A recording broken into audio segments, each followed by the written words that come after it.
Pues Daniel, maestro, la Real Filharmonía de Galicia ofrece esta semana 2 conciertos en Santiago y en Vigo, con obras de 3 grandes compositores, Wagner, Scriabin y Debussy. ¿Cuál va a ser el programa de estos conciertos?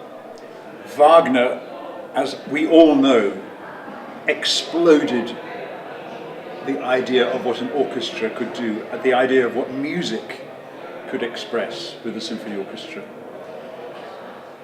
In this program I've chosen 2 of his overtures, preludios, to 2 of his operas. One is The Flying Dutchman in Hollandis Errante.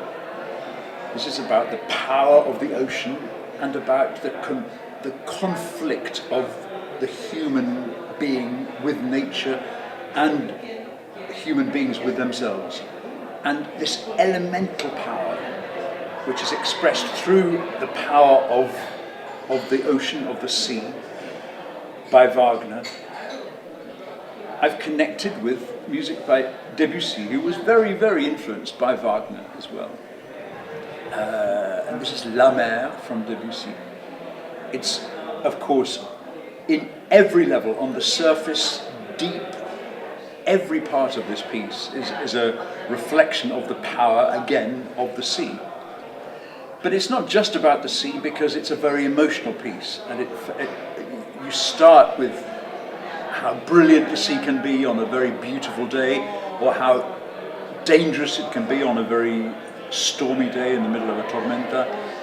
And it's very easy then to connect, clearly for Debussy, to connect this with the conflicts and the power and the tension and the stress in humanity. Going back from Debussy again to Wagner for the second part, we also have a preludio from Parsifal.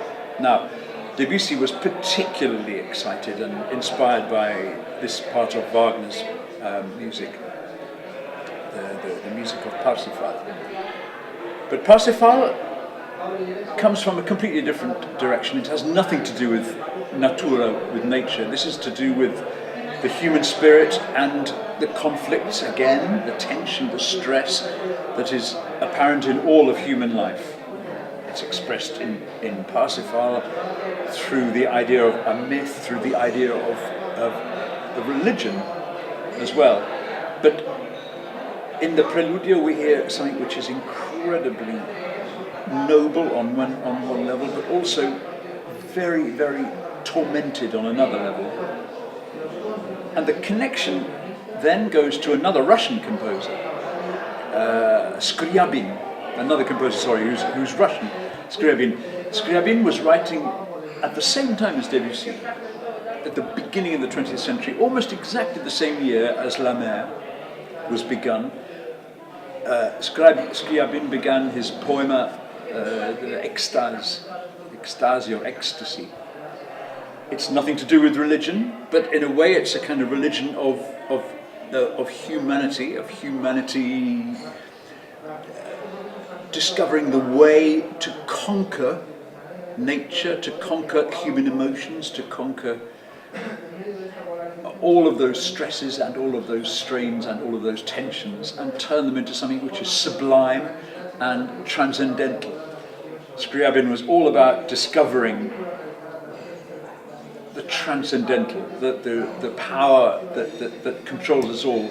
He didn't want it to be about a religion, but in a way, Scriabin was creating his own religion through music, and the music is completely overwhelming. It's a poem about ecstasy. It's not about ecstasy in a kind of light-hearted sense. It's not about ecstasy in terms of parties or people enjoying themselves. It's about a philosophy of life which is saying that we all have the power to be gods in our own lives. We all have the power through our own emotions, through a philosophy which is all about the pleasure of life, to become better people. So that is the poem of ecstasy. So nature, philosophy, religion, transcendentalism It's all there in this week's programme. It's a very big programme. It's kind of looking at all of the excesses and all the edges of the universe and the universe of human nature as well. Muchas gracias, maestro. It's a pleasure. Thank you.